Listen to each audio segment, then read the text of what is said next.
Hello बच्चों, आज की कक्षा में आप सभी का बहुत बहुत स्वागत है। आज हम लोग स्पर्श भाग 1 का पार्ट 3 एवरेस्ट मेरी शिखर यात्रा की पुनरावृत्ति करेंगे।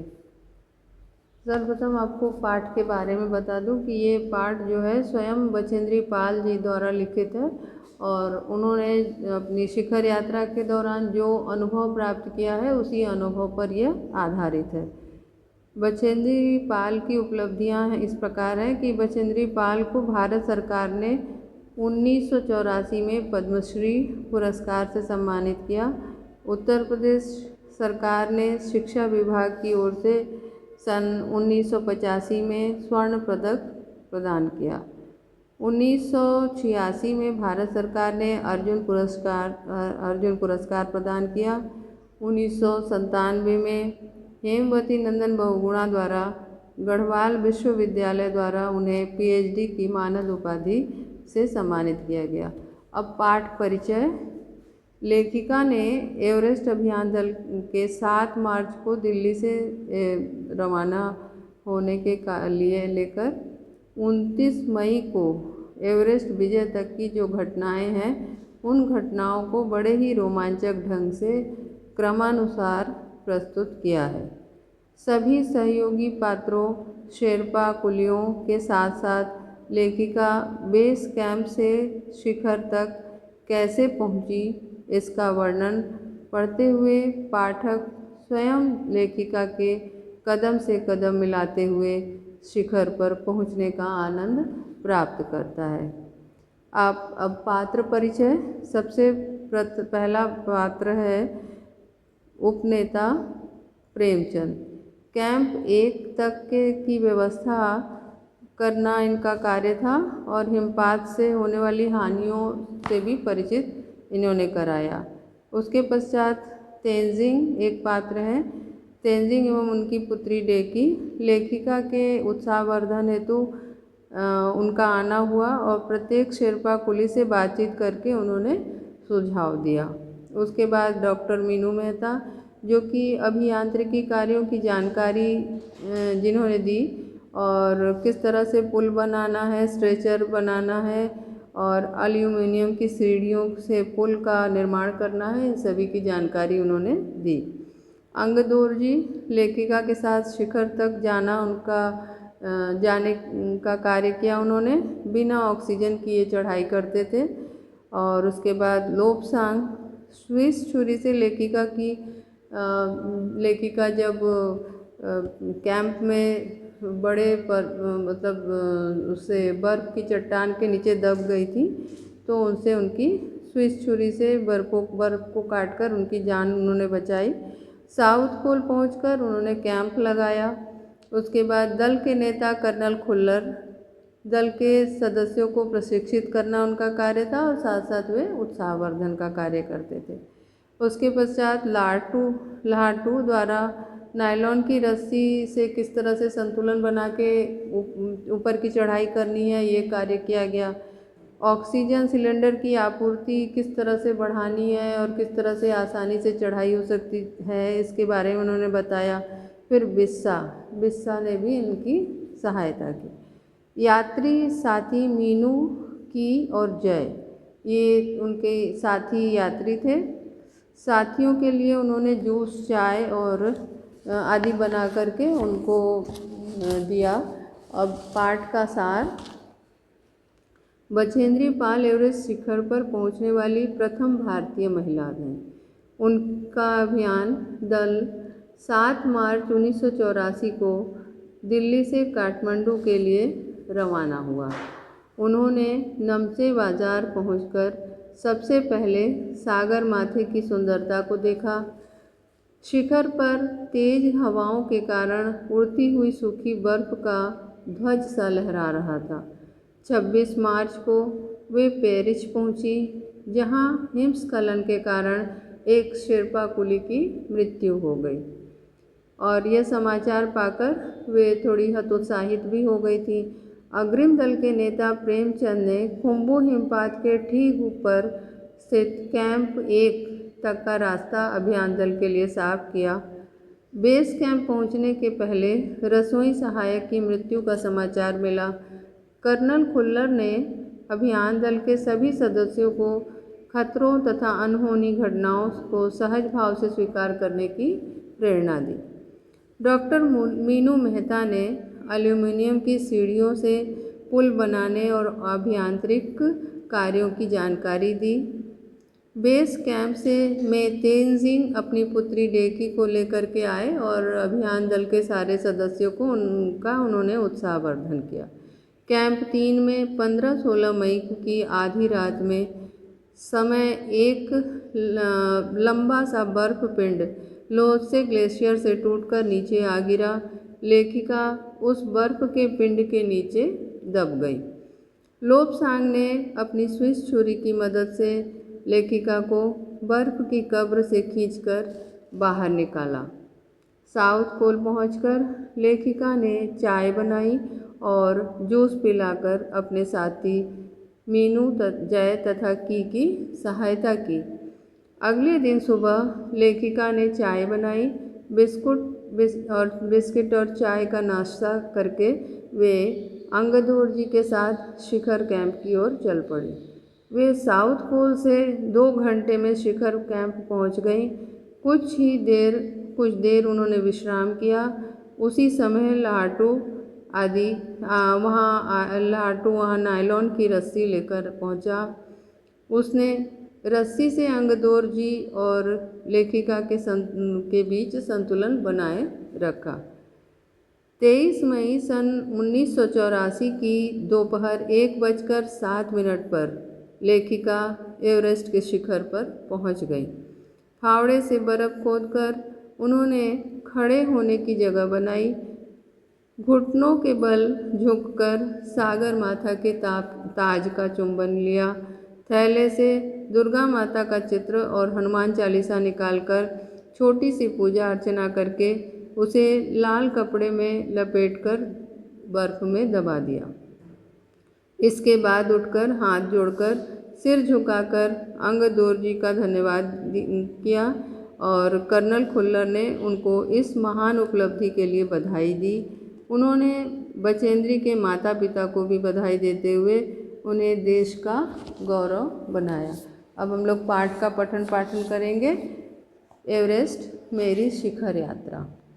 एवरेस्ट अभियान दल 7 मार्च को दिल्ली से काठमांडू के लिए हवाई जहाज़ से चल दिया। एक मजबूत अग्रिम दल बहुत पहले ही चला गया था, जिससे कि वह हमारे बेस कैंप पहुंचने से पहले दुर्गम हिमपात के रास्ते को साफ कर सके। यहाँ लेखिका ये बता रही है कि एवरेस्ट अभियान दल जो था वो 7 मार्च को दिल्ली से काठमांडू के लिए हवाई जहाज़ से चल दिया था। एक मजबूत अग्रिम दल माने जो यात्रा के पहले कुछ एक सदस्यों का एक दल बनाया जाता है, जो कि रास्ते में आने वाली परेशानियों, कठिनाइयों, बाधाओं के बारे में जानकारी हासिल कर सके। वे उनके आगे ही पहुंच चुके थे।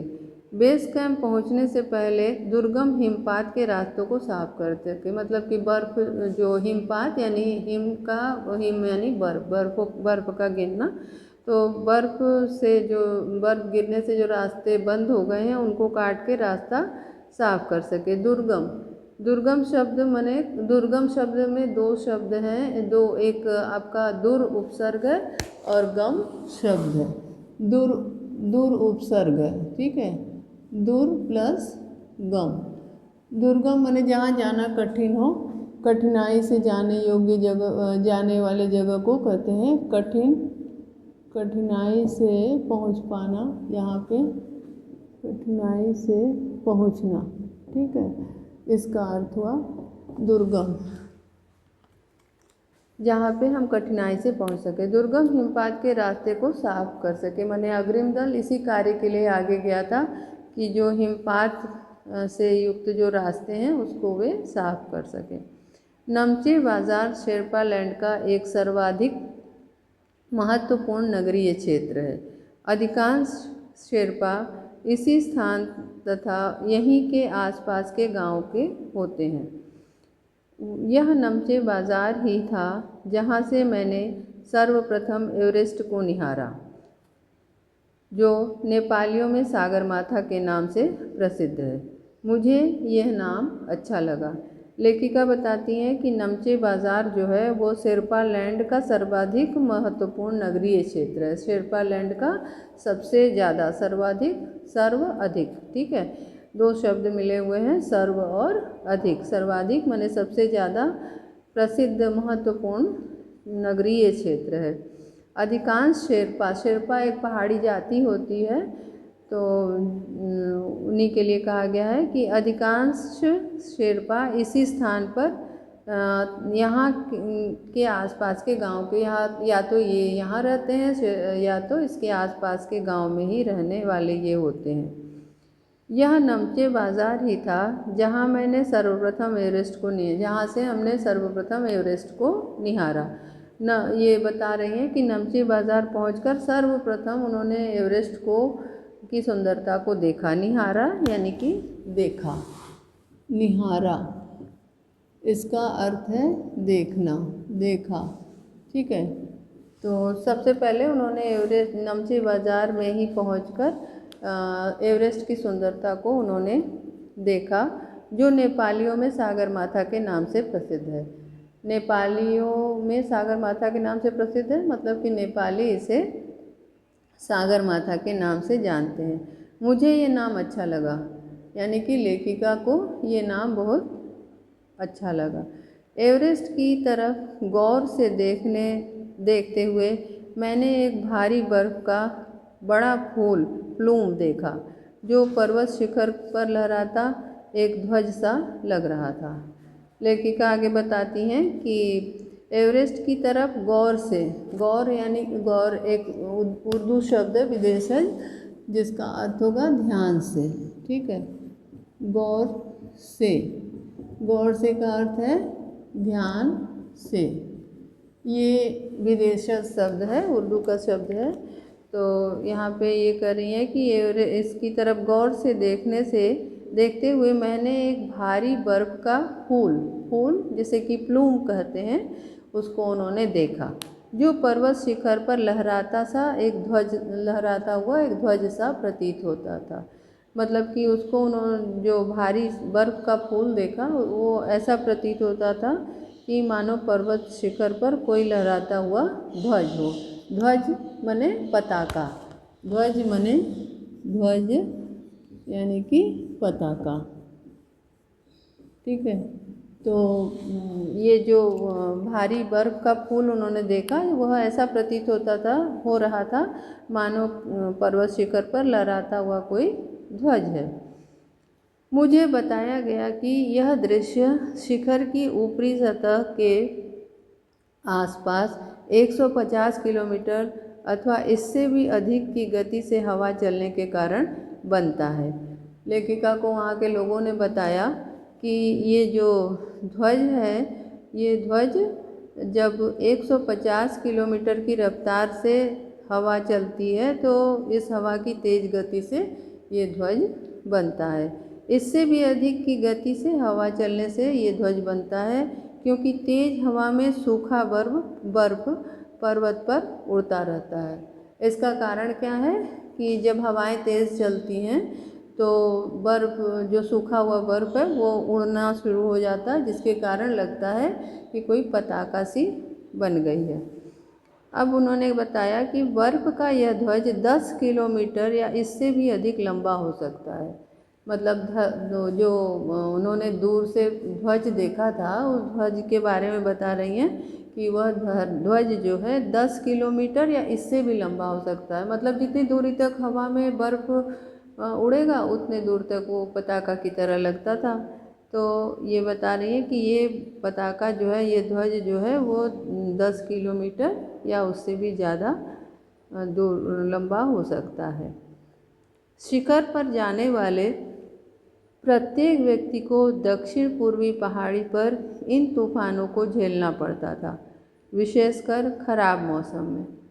मतलब कि पर्वत शिखर पर चढ़ने वाले, जो चढ़ाई करने वाले लोग हैं, उनको ये जो तेज़ हवाएं हैं, तूफ़ान की तरह तूफ़ानी हवाएं हैं, इनका सामना करना ही पड़ता था। विशेषकर ऐसा ख़राब मौसम में था, मतलब ख़राब मौसम होने पर इन तूफ़ानों का सामना तो अवश्य करना ही पड़ता था। यह मुझे डराने के लिए काफ़ी था। लेखिका बता रही हैं कि ये जानकारी जो थी वह मानो इस जानकारी को प्राप्त करने के बाद वे थोड़ी डर गई थी, यानी कि इस जानकारी से उनका डरना जो है वो स्वाभाविक ही था। फिर भी मैं एवरेस्ट के प्रति विचित्र रूप से आकर्षित थी और इसकी कठिनतम चुनौतियों का सामना करना चाहती थी। तो ये बता रही हैं कि अगर हालांकि ये डर गई थी इस बात को जान करके कि इस चढ़ाई में बहुत समय जो है तूफ़ानी हवाओं को झेलना पड़ता है, इन तूफ़ानों को झेलना पड़ता है, फिर भी ये एवरेस्ट के प्रति एक विचित्र आकर्षण इनके मन में था। ठीक है, तो इसी कारण इसको इन्होंने कठिन चुनौती के रूप में स्वीकार किया और स्वीकार करके वे चढ़ने के लिए मन में उन्होंने दृढ़ निश्चय कर लिया। जब हम 26 मार्च को पेरिस पहुँचे, हमें हिमस्खलन के कारण हुई एक शेर्पा कुली की मृत्यु का दुखद समाचार मिला। ये बता रही हैं कि जब 26 मार्च को पेरिस नाम के स्थान पे जब ये लोग पहुँची तो इन्हें हिमस्खलन के कारण एक शेर्पा कुली की मृत्यु का समाचार मिला। हिमस्खलन किसे कहते हैं? हिम यानी कि बर्फ, स्खलन माने गिरना। जब तेज बर्फ मतलब बर्फ का हिमपिंड जो है जब खिसक जाता है चट्टानों पर से तो उसको हिमस्खलन कहते हैं। तो हिमस्खलन अचानक ही होता है और इसके कारण जो है लोग दब के मर जाते हैं। तो इनको जानकारी मिली कि किसी शेर्पा कुली की मृत्यु हो गई है। दुखद शब्द है, दुखद शब्द में दुख शब्द है और द प्रत्यय है। ठीक है, दुखद, दुखद माने दुख देने वाला, तो दुख शब्द है और प्लस द प्रत्यय है। दुखदायक जिसका अर्थ हो जाएगा दुखदायक, दुखदायक या दुख देने वाला। तो इसका अर्थ ये हुआ, इसमें ये करें कि जब शेर्पा कुली की मृत्यु का समाचार उन्हें मिला तो ये समाचार अत्यंत दुखदायक समाचार था, दुखदायी समाचार था। खुम्बू हिमपात पर जाने वाले अभियान दल के रास्ते में बाईं ओर सीधी पहाड़ी के धंसकने से लोहसे की ओर से एक बहुत बड़ी बर्फ की चट्टान नीचे खिसक आई थी। तो ये बता रही हैं कि ये हिमस्खलन कैसे हुआ था।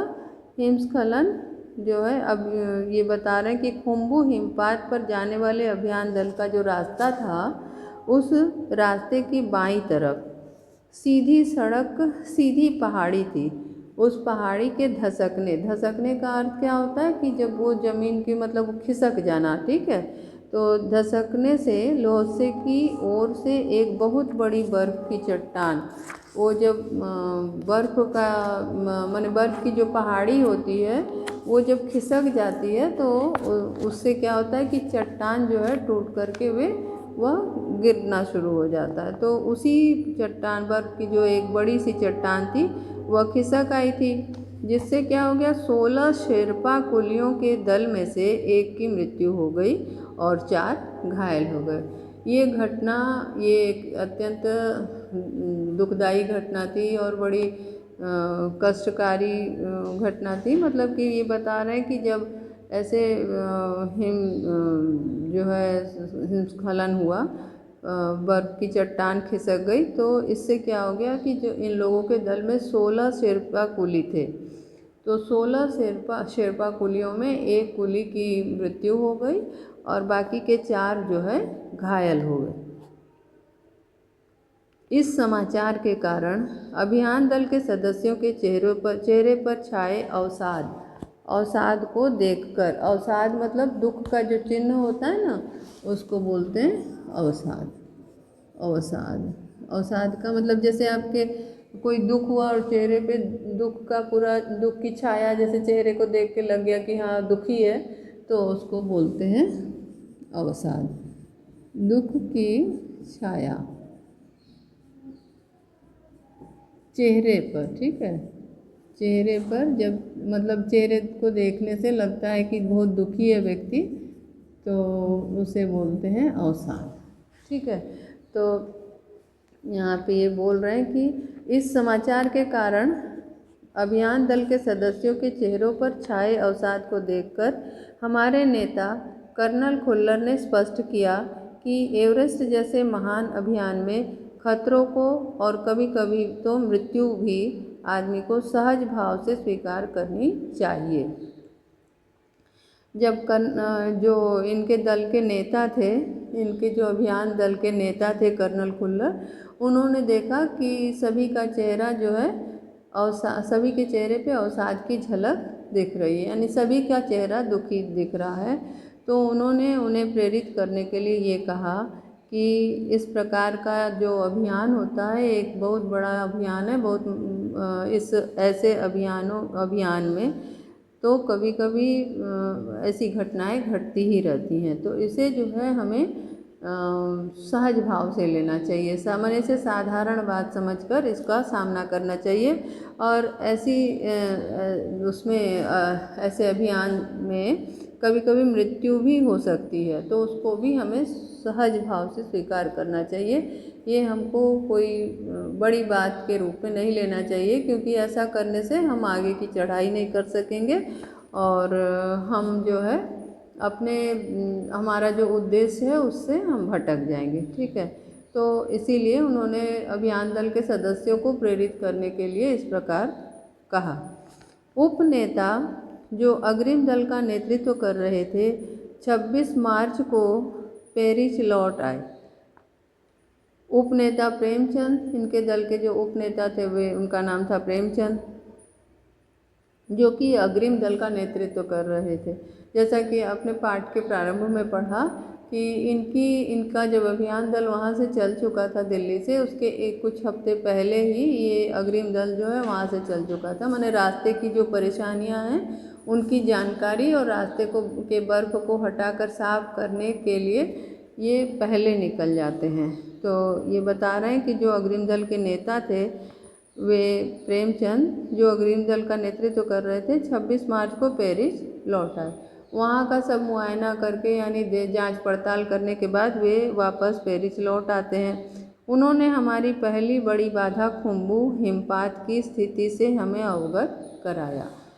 तो वे वापस जब पेरिस आते हैं तो लेखिका और लेखिका के अभियान दल के जो सदस्य हैं उनको उन्होंने बताया कि खुम्बू हिमपात जो है मार्ग की सबसे बड़ी बाधा है। खुम्बू हिमपात जो है, क्योंकि ये हिमपात अनिश्चित गति से होती रहती है, मतलब कि यहाँ इसका होना कोई एक नियम से मतलब अनियमित रूप से कभी किसी भी समय हिमपात यहाँ हो सकता है। तो इसकी जानकारी उन्होंने दी, अवगत कराया यानी जानकारी दी। उन्होंने कहा कि उनके दल ने कैंप 1 जो कि 6000 मीटर की ऊंचाई पर है, जो हिमपात के ठीक ऊपर है, वहां तक का रास्ता साफ कर दिया है। उन्होंने ये भी बताया कि पुल बनाकर, रस्सियां बांधकर तथा झंडियों से रास्ता चिन्हित कर सभी बड़ी कठिनाइयों का जायज़ा ले लिया गया है। कर्नल दल के जो उपनेता थे प्रेमचंद, तो उन्होंने ये बताया कि जो इनका पहला कैंप है, कैंप 1 है, जो कि 6000 मीटर की ऊंचाई पे लगाया गया है, वो हिमपात के ठीक ऊपर है। इनका जो जो इनका पहला कैंप लगाया गया है वो हिमपात के ठीक ऊपर है। वहाँ तक का रास्ता इन लोगों ने साफ कर दिया है। जो अभियान दल पहले गया था, जो मतलब रास्ते अग्रिम दल गया था, उसने पूरा रास्ता वहाँ का साफ कर दिया। रास्ते को चिन्हित करने के लिए चिन्ह में इत प्रत्यय लगा है, ठीक है, चिन्ह शब्द है और इत प्रत्यय लगा हुआ है। चिन्हित करने के लिए यानी कि उनके रास्ते की पहचान करने के लिए उन्होंने क्या किया है कि रास्ते को में रस्सियाँ बांध दी हैं और उसमें झंडियाँ लगा दी हैं, जिससे कि वह रास्ता आसानी से पहचाना जा सके। सभी प्रकार की बड़ी कठिनाइयों का जायज़ा ले लिया गया। जायज़ा लेना मतलब कि जांच पड़ताल करना, मतलब उसकी जानकारी लेने को जायज़ा लेना कहते हैं। जायज़ा शब्द भी उर्दू शब्द है, विदेशज के अंतर्गत आएगा। तो उस रास्ते में उन्होंने रास्ते की पहचान के लिए झंडियाँ आदि, रस्सियाँ आदि बांध दी हैं और साथ में उसमें जो जो कठिनाइयाँ आती हैं उन कठिनाइयों की जांच पड़ताल कर ली, उसके बारे में बताया। उन्होंने इस पर भी ध्यान दिलाया कि ग्लेशियर बर्फ़ की नदी है और बर्फ़ का गिरना अभी जारी है। उन्होंने ये भी बताया, जानकारी देते हुए प्रेमचंद ने, कि ग्लेशियर जो है वह बर्फ़ की नदी है और इसका गिरना अभी जारी है। हिमपात में अनियमित और अनिश्चित बदलाव के कारण अभी तक के किए गए सभी कार्य व्यर्थ हो सकते हैं और हमें रास्ता खोलने का काम दोबारा करना पड़ सकता है।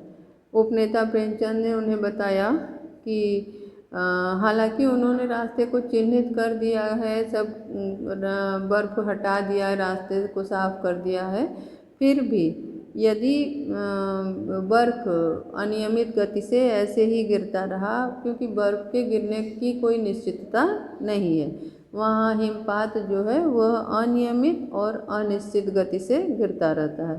तो यदि यही स्थिति रही तो उनका सारा कार्य व्यर्थ हो सकता है। यानी जो रास्ते को चिन्हित करने का कार्य इन्होंने किया, रास्ते को से बर्फ़ हटाने का कार्य किया, ये सारा कार्य जो है इनका व्यर्थ हो जाएगा। व्यर्थ यानी कि बेकार। व्यर्थ शब्द का अर्थ क्या होगा? बेकार। मतलब इनके सारे मेहनत पर पानी फिर सकता है, इनका किया हुआ सारा कार्य बेकार हो जाएगा और हमें रास्ता खोलने का काम दोबारा शुरू करना पड़ेगा। और इस प्रकार जो उन्होंने बर्फ़ को काट कर रास्ता बनाया है, वो रास्ता बंद हो सकता है बर्फ़ गिरने से, तो उस रास्ते को खोलने का कार्य इनको फिर से करना पड़ेगा। ये बात उन्होंने बताई। लेखिका और लेखिका के साथ के जो साथी थे, जो पर्वतारोही थे, उनको ये बात उन्होंने बताई। बेस कैंप में पहुंचने से पहले हमें एक और मृत्यु की खबर मिली। जलवायु अनुकूल न होने के कारण एक रसोई सहायक की मृत्यु हो गई थी। निश्चित रूप से यह आशाजनक स्थिति में नहीं, हम आशाजनक स्थिति में नहीं चल रहे थे। अब आगे ये बताती हैं कि जब ये उनके बेस कैंप पहुंचने के पहले ही एक और बुरी खबर आई। एक व्यक्ति की फिर से मृत्यु हो गई।